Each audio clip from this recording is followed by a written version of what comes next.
Hello, my name is Damon Friedman, co-founder and president of SOF Missions. As a 20-year veteran within Special Operations, I've gone through many challenges due to my military service and time in combat.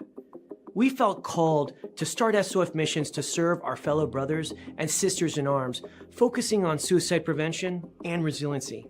Our mission at SOF Missions is to empower warriors to find purpose and be resilient. Since 2011, when we started the organization, almost 3 million men and women have deployed to Iraq and Afghanistan.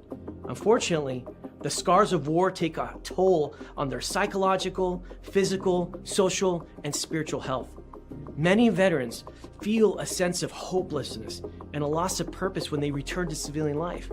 They feel isolated and alone, unable to reconnect.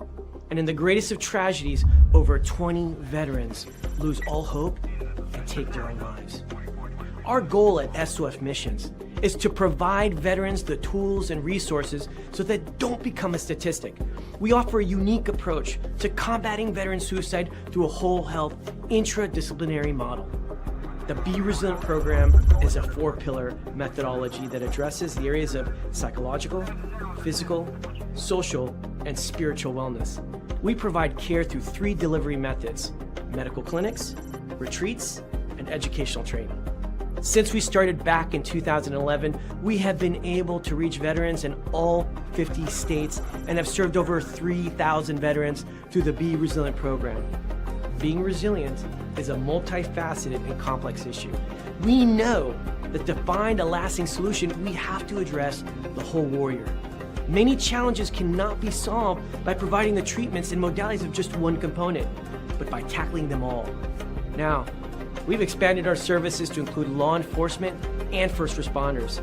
Together, we can make a lasting impact in the lives of warriors across the nation. To learn more, visit our website at sofmissions.org. All right. Welcome back. MisFitNation, the MisFitNation show. We are a show founded by a veteran and hosted by 2 veterans and a military spouse. Our mission is to get people to tell their stories to the world. If you're an author, share your tips with the Misfit Nation. If you're a musician or an actor, our audience need to know how they too can get into the business. Coaches, we love our coaches. Come on and share your tips with the Misfit Nation to help them become better versions of themselves. If you are a corporate leader or an entrepreneur, come on and show how you did it and how hard you have fought for success. If you are a veteran, first responder, or Gold Star family, we would love to have you come on and share your story with the Misfit Nation. We always have time for you. If you're feeling down, alone, or starting to see the darkness, stop. Think about those who are around you. You are not alone. You will be missed. If you feel like your problems will be a burden to those in your inner circle or feel embarrassed, dial 988. If you are a veteran, take option 1. We need you to keep pushing forward. Don't make a permanent solution to a temporary problem. If you are a new listener, welcome to the Misfit Nation show. Be sure to subscribe to our show on your favorite podcast app. Also on our YouTube channel at @the_MisfitNation. Subscribe and click the bell to keep you up to date on our latest episodes and all of our news. You can also find us on Heroes Media Group and About Face Radio. Now, let's get to the show!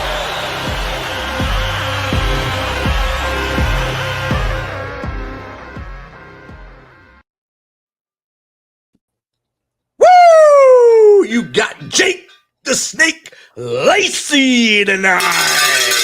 Lacey, take it away. Thank you, Rich. Good evening, Misfit Nation. Hey, and welcome to our second show of Memorial Week. We are bringing on soldiers, Gold Star family members to talk about a special soldier that in their lives that they have lost. A couple things before we get started. Tomorrow will be a better place with you in it. If you're feeling down, If you feeling like there's nothing left, feel you don't want to be here anymore, get on that telephone, punch in 988, take option 1, and talk to somebody. If that doesn't satisfy you, get on your phone, call me, 270-350-1370. I'll talk to you. I will talk to you. And, like I said, we are happier if you're going to be here tomorrow.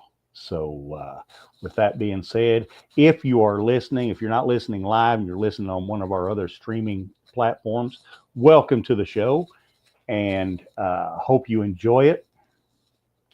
And without any further ado, I'm going to introduce Master Sergeant Kyle Shelton. He's been in the Army about 17 years, and right now he is the senior Army instructor at the Naval Explosive Ordnance Disposal School at Eglin Air Force Base, Florida. Now, a little bit about Kyle. I met Kyle, I believe he was PFC Shelton. Great guy, hard worker, and I had the honor of him kind of picking me to be his mentor, and he asked me a lot of questions. He picked my brain and just wanted to learn things from me, and that was truly an honor. And after my military service, when I retired shortly after, we became friends, and we're still friends. We keep in touch with one another. I know his beautiful family, and they're wonderful people, and him and Megan are doing a great job. And so without any further ado, let's get Kyle in here. Hello, Kyle. Hey, what's going on, brother? Not much, man. Not much. Hey, I gave about a 2-cent version of your bio. I want you to take it, and you start from wherever you want, from like the day you was hatched or whatever, and bring us up to how we got to where we are now, and then we'll get into it. I'm originally I was born in Tuscaloosa, Alabama. I grew up in Hattiesburg, Mississippi, where I fell in love with USM baseball that I like to talk about quite a bit. Yes. I did. My parents moved to near Atlanta, Georgia, and I graduated high school in Peachtree City, Georgia. Not long after that, I joined the Army in 2007. Went to EOD school. Ended up at Fort Campbell, where I met you.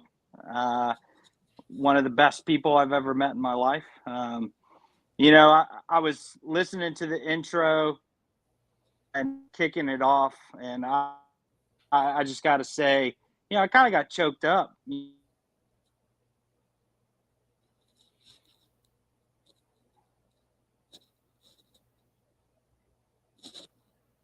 Uh-oh, we figured it out.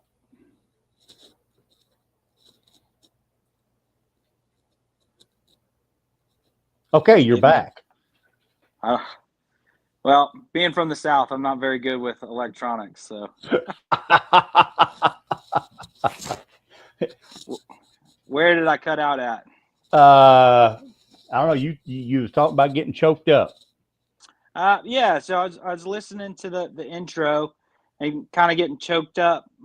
There's one person on this planet that I truly believe means it when he says, if you need someone, call me and I will pick up the phone. And that's you. So I really enjoyed that first part. And, I hope that people that are listening or watching this podcast really know that you mean what you say. And I can vouch for that for sure. All right. Well, thank you for those kind words. Now, our podcast, we try to focus on leadership and mentorship, doing hard things. And so I want to go down through some stuff in your career here.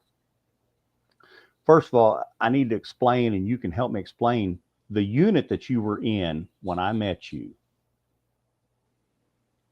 There was the first sergeant 2 platoon sergeants and like an operations sergeant. There were no other NCOs.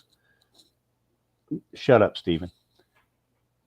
There were no other NCOs in that unit. They were building it from the ground up, and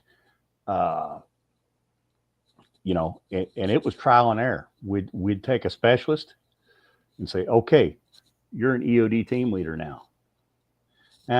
You're not working good as an EOD team leader, so we'll put a PFC.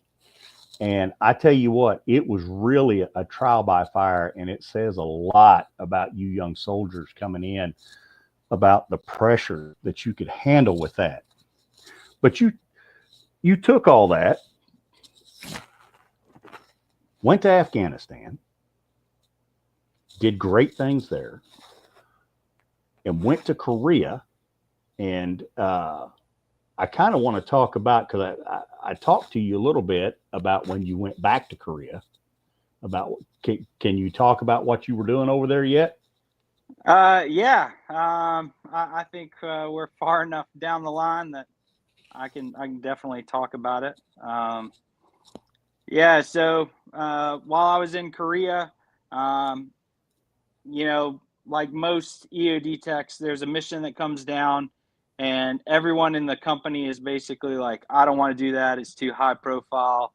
And you know me, I don't back down from a mission. So I was like, hey, I'll do it. And it turns out they needed someone to go up to the DMZ, so the demilitarized zone, and watch the South Koreans conduct demining operations. During that time, they showed up, they got out of the truck, they took the weed whackers and walked right in the minefield. So I called an all stop, sent up my report, and headed to the house. I was like, well, we're not going to do this mission. So we ended up heading back to Camp Humphreys, and by the time I got there, the UN command, so General Abrams, basically said, hey, y'all need to get back up there and make this mission right. So we turned around, went back up there, built a plan on how to train the South Koreans to conduct the demining operation. We went up there, taught them how to do it. They ended up doing their portion of the demining, did a great job, and the ball kept rolling. This is during the Trump administration's first go around, and they were trying to build relations with the North Koreans. And it essentially turned into myself, building a demining program and doing that. During that time, the North Koreans were doing their portion, and they were getting people hurt pretty bad, and ended up needing some assistance. So I ended up going into North Korea, getting to do a site survey in North Korea, which was pretty unique. And then I trained up a South Korean engineer platoon to go into North Korea and do demining also. Went really well. We suffered no casualties. We pulled out, something about 1,800 landmines during that operation. And, it went well. So that's kind of the abbreviated version. Well, the thing that got me about that when you was first telling me about that, and this is why I had you explain this, to the soldiers on the ground, if you have a common goal and a common mission, it doesn't matter what side of the fence that you stand on, you're going to get together and you're going to accomplish that common mission. I mean, I'm sure the North Koreans were tired of losing soldiers. And I don't know, maybe that little act right there, maybe further down the road, that can help ease some tension between our two countries. I hope it's something that can happen. I just think you were over there. You were doing good things. You were doing good things.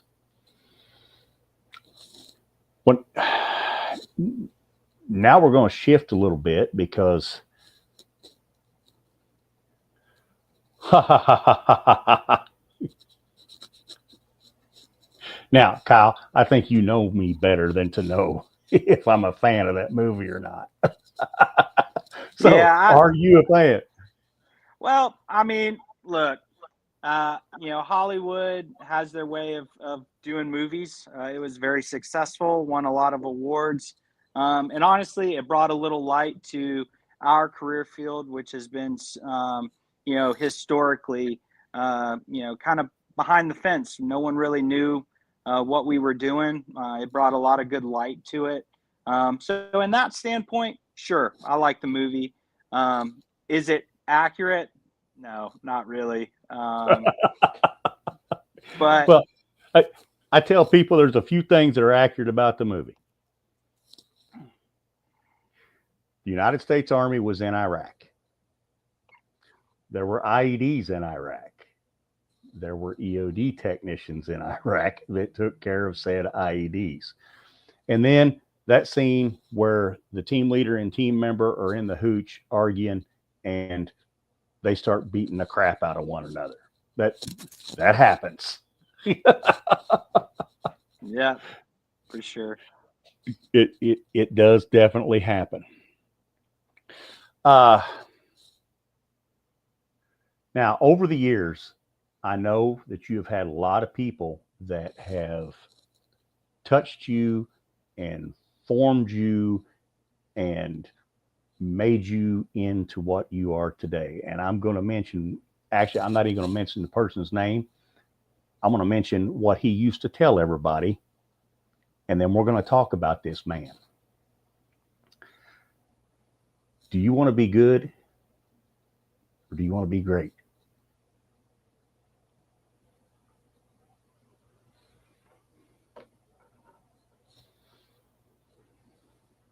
And if you want me to start off talking, I will. I definitely think we should kick it off by people understanding the unit, because it really highlights kind of the effort that you and him and the leaders of that unit that really push that. Do you want to be good or great? This is kind of during the height of Iraq, and then Afghanistan's starting to kick off. And you're right. The 744 had a first sergeant, 2 platoon sergeants, and an operations sergeant, and had 7 privates. That's what we showed up with out of EOD school.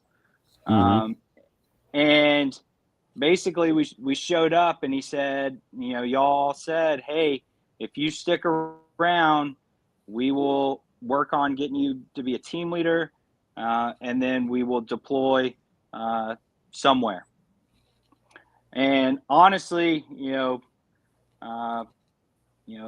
18 years, that's what I'm at now. I could tell you, I'm not sure that there's a company that's ever done that and been successful like the 744.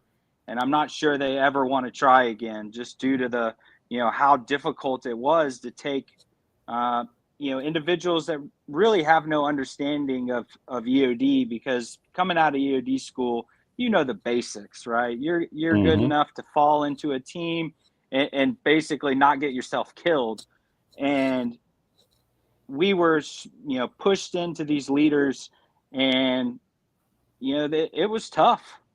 It was tough. It was very tough, mentally and physically, getting us prepared. And, those privates ended up becoming team leaders, and we deployed to Afghanistan, and we were very successful. Captain McMahon, he is a he's a Mustang, right? So Mhm. a lot of people don't know that. So he joined the military. I think it was about 1996. Was in the infantry. Went to EOD school, became an EOD technician. Became a team leader. Deployed. Made Sergeant First Class, and then went to OCS, right? And then, once he's out of OCS, he's a EOD officer, and he deploys again and gets to run as a team leader. He's just one of the most experienced people in that unit. And then he shows up in the 744 as a first lieutenant who's not been to captain's career course, and they gave him command, which doesn't ever happen. No. Right. But this is the expertise and leadership that everyone knew he had, and he was granted that opportunity.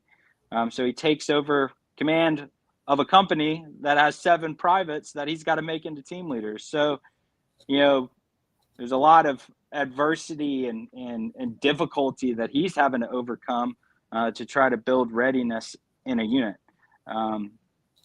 And that was, you said it. Do you want to be good or great? It was something that he basically walked in and said that to us. And I've taken it to heart. I've been at the EOD school for 3 years now, and literally every graduating EOD class, I pull them out in front of the memorial, and that is a question that I ask them. And, it's meant a lot to me. Oh yeah. Yeah. I mean, those words were inspiring. Even to me, on my way out, burnout, those words motivated me. He motivated me to keep going every day. And just a little more about him. I met him a lot earlier than you did. He was a specialist and came through EOD school while I was an instructor down there. So, and you're an instructor. You remember the real good ones or the turds, right? Yep, absolutely. Okay. He was one of the real good ones. And, I kind of wrote his name in the back of my mind. It's like, I'll probably, he was one of those guys, I'll probably end up working for that man one day. And sure enough, I did. Ran into him a few times, out in the field, whether it was, doing VIPs or I met him when we went to do a train up. He was one of our trainers that come in for Gator. Then I didn't see him for a while. Showed up in Iraq, walked into the unit that we were going to rip out with. And I didn't know it, but dang, he's an officer now. So, it was, and doing good things as a young lieutenant, well, not a young lieutenant, but as a lieutenant. He was taking those lessons he learned as an NCO, applying them as an officer, taking care of his people. And, he was just doing great things. Then when I got back and they were splitting up our unit, and they sent me over there and said, hey, go over there, help them. They need somebody to help get this unit up and ready to roll. And I found out right there, it didn't matter if me as a Sergeant First Class, you as a PFC, if you needed to approach him, he was probably one of the most approachable leaders I have ever had. And it was like, hey, Captain, what are we doing here? Or, and he'd explain it, and it's like, okay, let's roll. And that's just the way he was. Very approachable. He didn't yell and scream a lot. and that was a plus. But yeah, just I loved him. He was a good man, a good officer. No, absolutely. Yeah, it was. When you asked me to come on this podcast, I started trying to think of all the stories and times I had with him. But the first time I met him, so I showed up.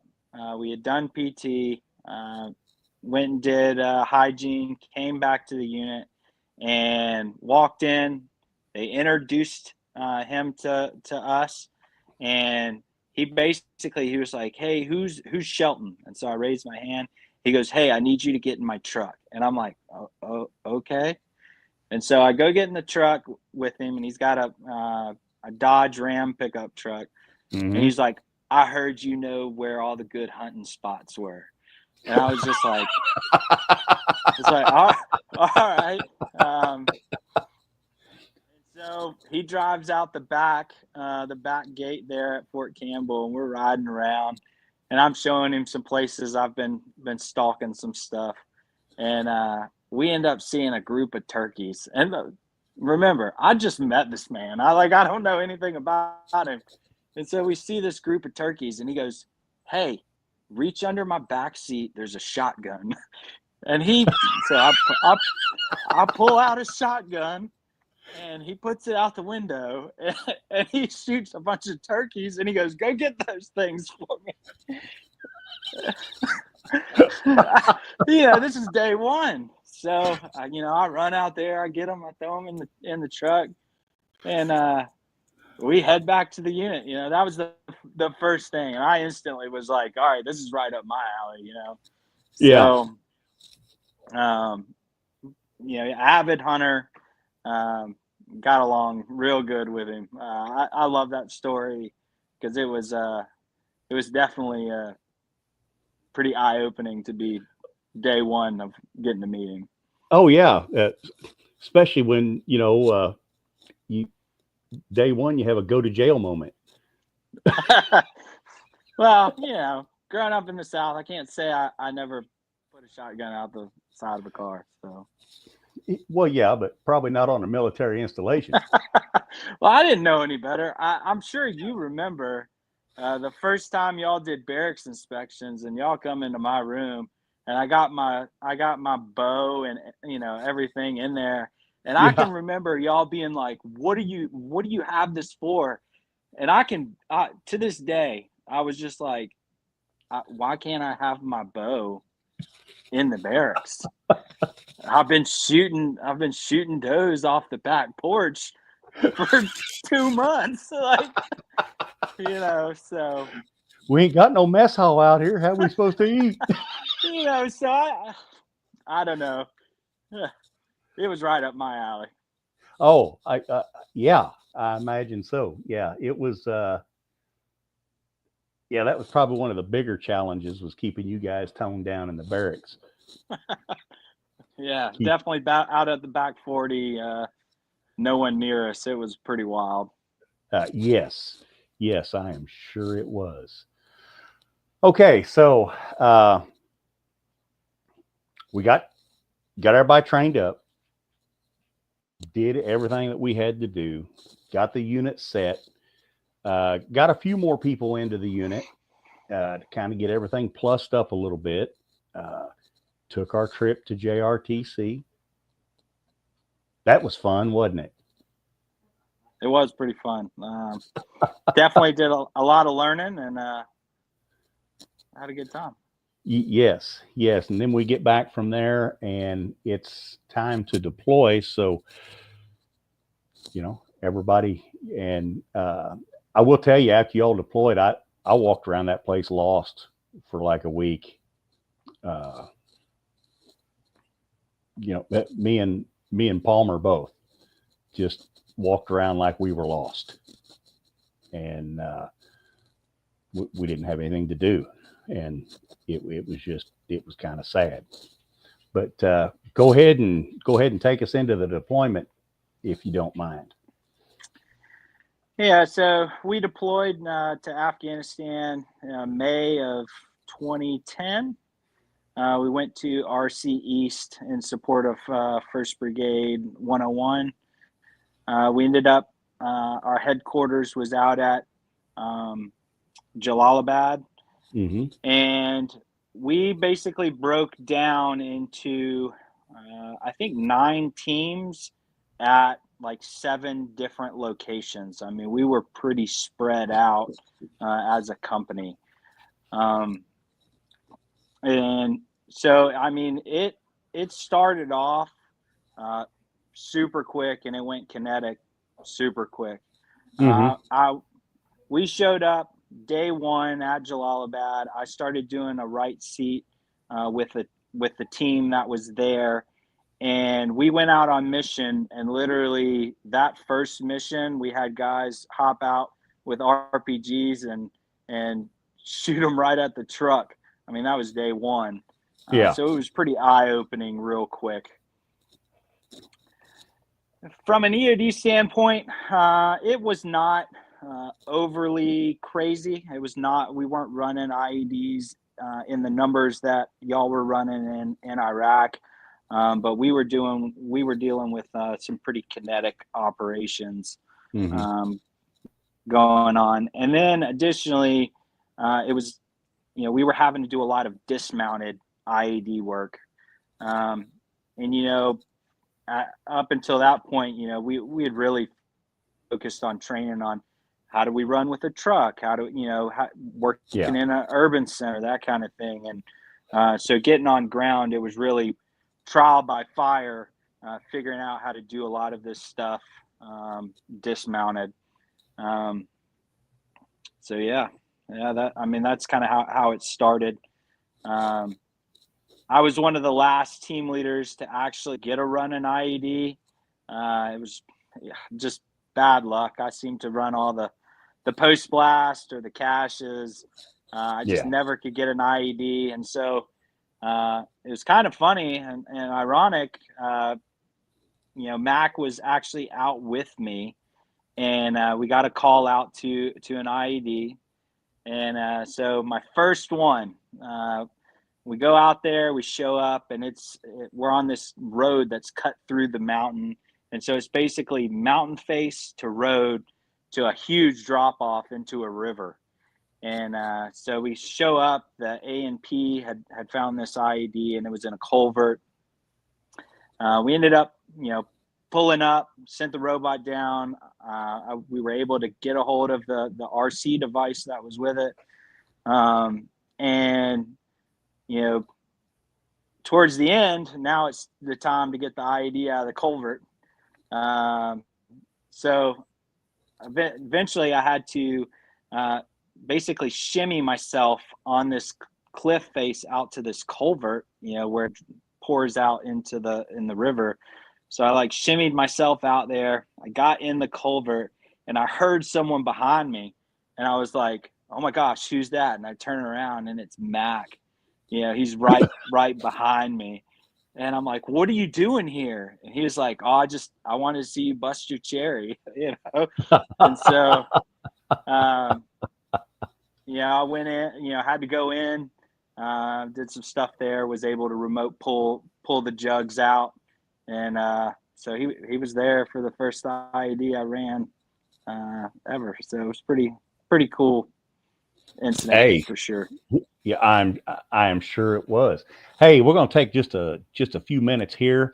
If you're watching tonight, make sure to like and share and subscribe, and thank everybody out there that's watching this evening. And also be sure to check us out on Reads Across America Radio at 3 p.m. Eastern Time on Mondays. We've got a show there, and that is Reads Across America Radio at 3 p.m. Eastern Time Mondays. Okay, Kyle, you've popped your cherry. Mac was there to watch it. And I'm sure that, I don't know. I'm not going to say it made you nervous, because he had a way about him that he had a calmness about him that even if he was watching you do something or critiquing you doing something, it to me, it kind of puts you at ease. Yeah, absolutely. I mean, I definitely did not feel any pressure running that incident with him there. It was kind of par for the course. I should have known in the back of my mind that he was going to be there whenever I did anything. So it's definitely a great memory, one that I cherish for sure. Yeah, and just for the listeners out there and people that probably didn't know Mac, he wasn't doing that because he thought that you might screw up. He was doing that because he generally cared about you and wanted to see how you did it. Probably wanted to see what's going through his mind when he does this or that, and that's just the way he was. Had to be in the thick of everything all the time. Absolutely. And, So, I'm sorry. no, go ahead. Go ahead. Yeah. So at that point, in the deployment, we're starting to do air assaults into valleys, hitting objectives, and if you want me to get into kind of what happened, I can do that too. You talk about with what you're comfortable talking about. Yeah. So September 4th came about. We were doing a mission into a valley, looking for Taliban. That morning, my team member ended up getting sick, getting food poisoning. It was not going to be able to go. Captain McMahon, happened to be up near the base where we were at, and he was like, "Hey, I want to go with you." And so, of course, I wanted him to go. And so we loaded up. Essentially, the mission was going to be we were going to load with basically two chalks of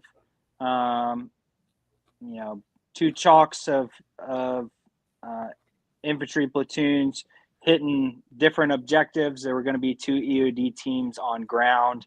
And so we started flying out. We ended up landing. Weather was pretty bad trying to get in. We landed and kind of ended up on the same HLZ as the other team, which wasn't originally what was supposed to happen. But I remember we typically, when we did an air assault, I like to be first one off the bird. That way, if there was anything there, that I could address it. But I can remember coming off that helicopter and looking around and being like, man, if we get in a firefight, like, it's going to be bad, because we're basically in a bowl and we're in the middle of it. And so we unloaded right about after those chalks unloaded.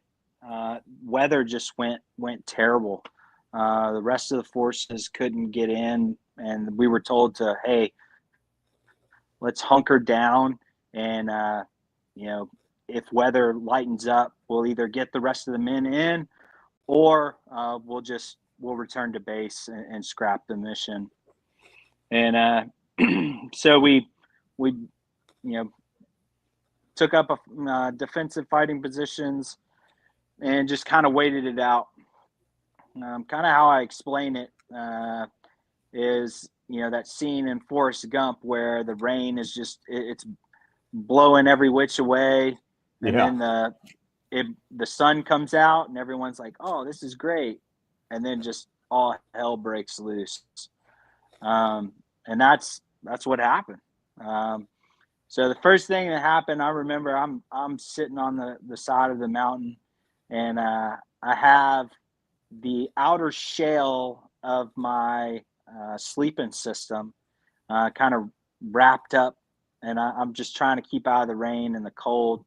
And it stops raining. I start trying to get situated, and RPG hit literally like right next to me. And I just remember being like, what is happening? And so I go running to where I knew that Mac and some of the other EOD guys were. I get up there, and now the sun's up, and I realize, like, oh man, we're in basically an Afghan cemetery.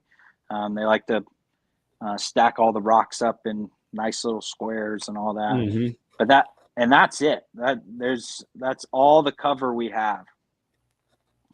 And so we come to realize that we're not completely surrounded, but it's probably 270 degrees of getting hammered from all sides.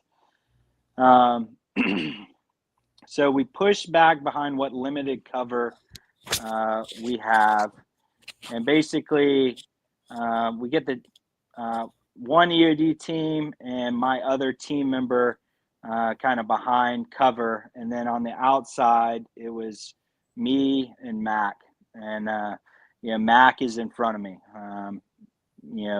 He's one of those leaders that he's gonna, if someone's gonna be out in the open, it's gonna be him. Yes.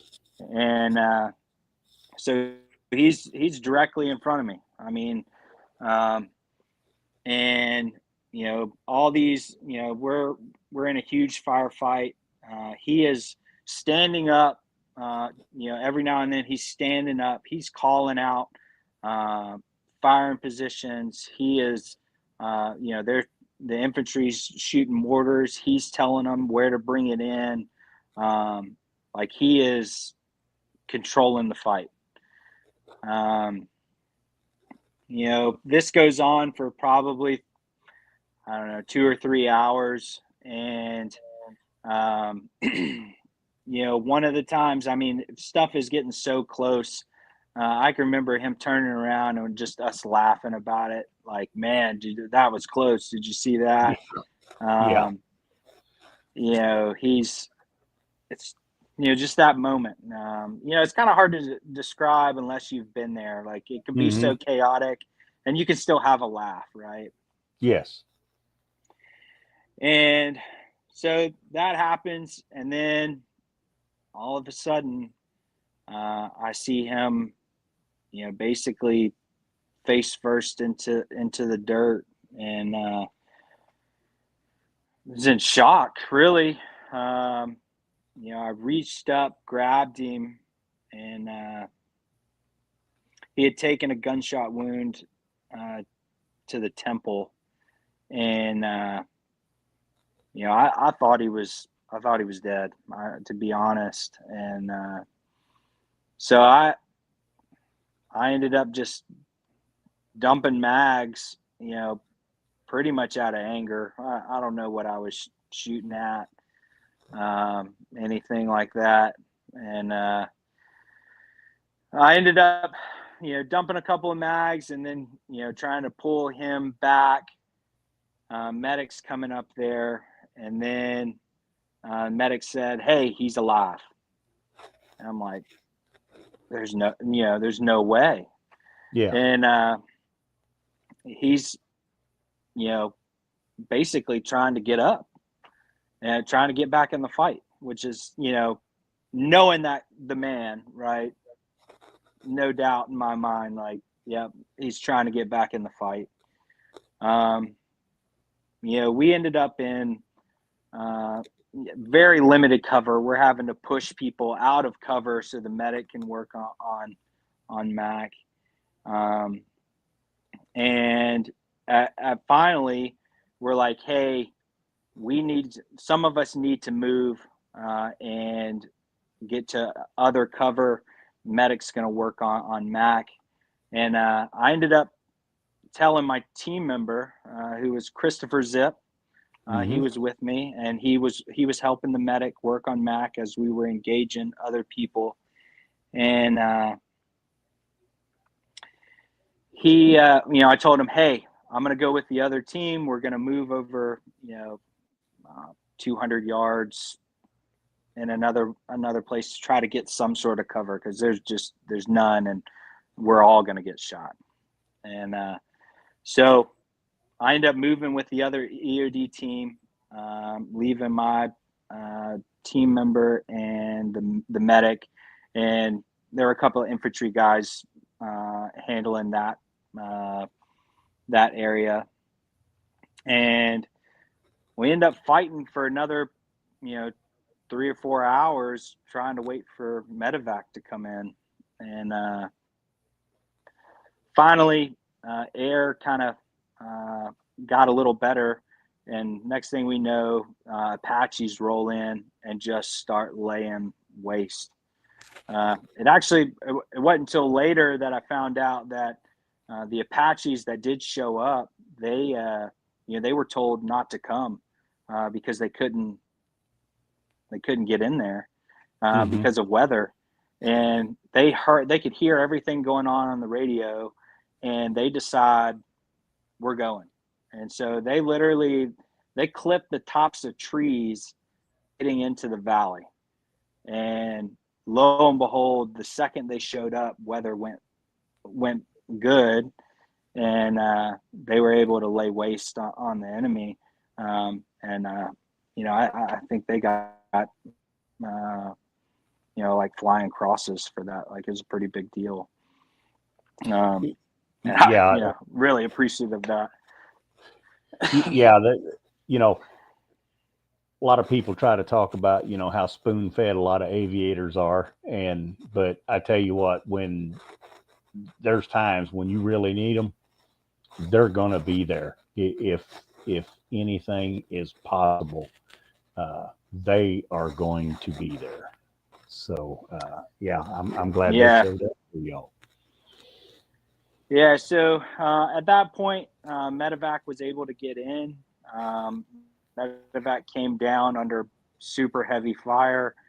My team did this,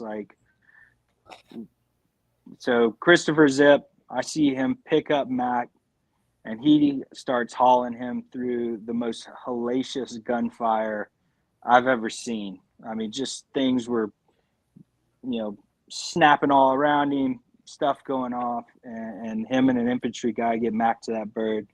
And so I made my way over to the medevac to go grab him and be like, hey, we're over here. And right as I go to get him, he turned around and ran all the way back through all that hell he just came through. And so I'm like, what's going on? So I'm chasing him, and I get to him, and I'm like, what are you doing? He was like, well, I had to leave my stuff here to carry him. I got to get it. I'm like, oh my God, let's go. And can't let Top catch me without my weapon. Yeah. But to this day, the bravery it took for him to pick him up and get him to the medevac, man, there's not a day that goes by that. Well, and the guy Christopher Zip is, he's my best friend to this day. And I hope he knows that. Well, and the leadership of that unit, I don't think you still hear me? I'm sorry. Yeah, I got you. The leadership in that unit kind of fostered that. I don't think that there's anybody in that unit that wouldn't have done that for another person. I mean, seriously.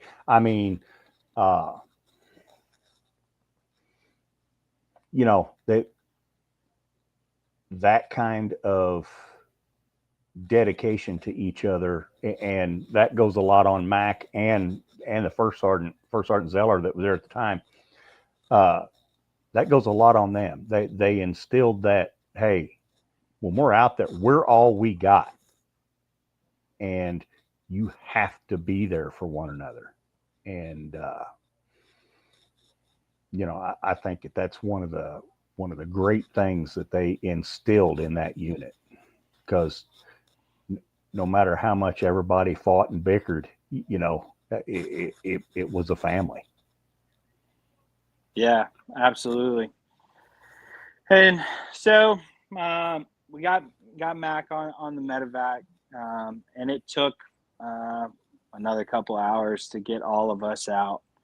But I remember getting on the bird and getting back to Metherlom, which is where we were out of, and we get in there and we're like, hey, is Mac okay? And they're like, hey, he's at Bagram. Let's give a call. And so we call, and I remember, them being like, got him on the phone. They tell, this is what was told to us. They said,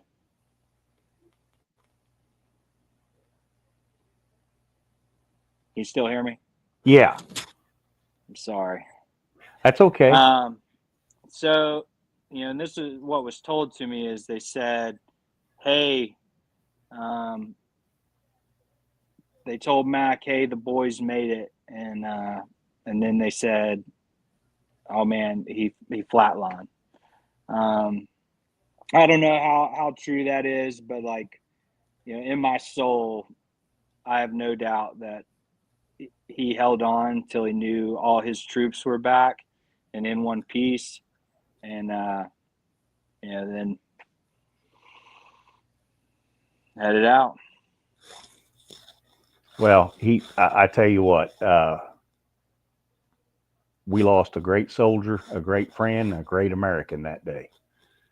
I remember getting the call. Matter of fact, Willie Eller, a good friend of mine, called me and told me. And I felt so sorry for his wife and daughters, felt so sorry for you guys. And it was just, it was a rough one. It hit pretty hard. It hit pretty hard. So all that happened. You get back. What legacy of his have you carried on into your career? Well, I kind of hit on it at the beginning of this. The motto, do you want to be good or great? It's been so influential on a lot of people's lives. Like, it's on a brick at the EOD Memorial. Yes, it is. The individuals that were in that unit have carried that on.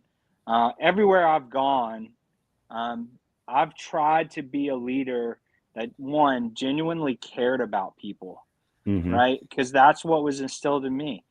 And I always ask my team members and people in the unit and say, hey, do you want to be good or great?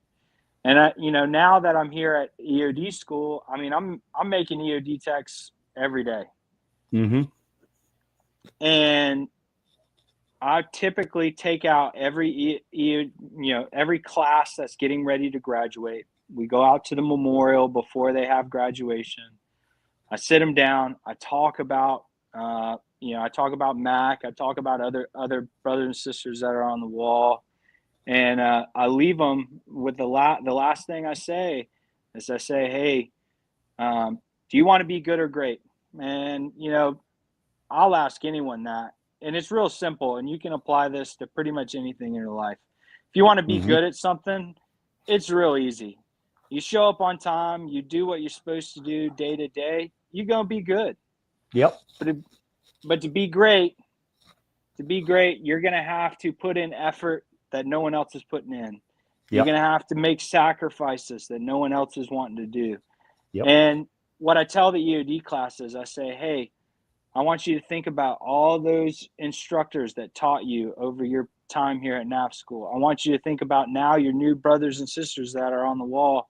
And I challenge you to be great because those individuals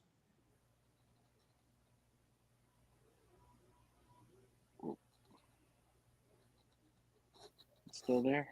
Yeah, I still got you. Can you hear me? Yeah. Okay. It looks like it's cutting out on my end. I don't know if I'm Oh, cutting okay. out on your end. Just keep talking. You're good. You're good. Okay. Yeah. So, I tell them, I challenge them to be great because, there's so many people that have sacrificed and they deserve great EOD techs. And that's Yes, they really do.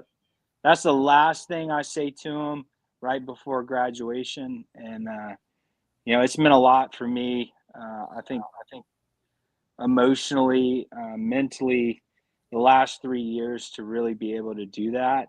And it's really helped me, get to a better place, I think. Good deal. Good deal. Well, hey, Kyle, we're fixed to have to wrap this up. But before you go, 3 non-negotiable things that Kyle has to do every morning. 3 things non-negotiable that I have to do every morning. Well, that's pretty simple.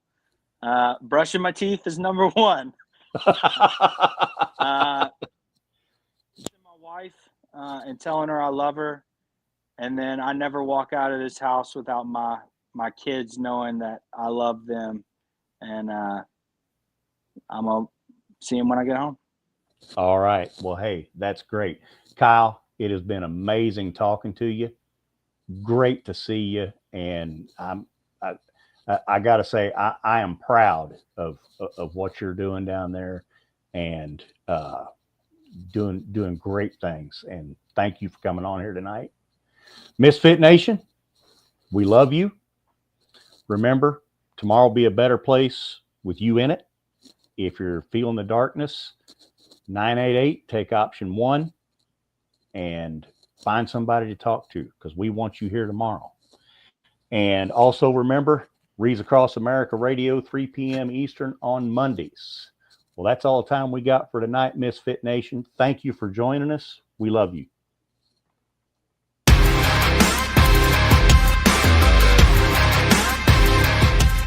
Thanks for checking us out and being a part of the MisFit Nation show. Don't forget to visit our website at themisfitnation.com. That's themisfitnation.com. Check out all our past episodes and get some of the great MisFit Nation gear for you and your family. As always, be humble, stay hungry, and keep hustling because we are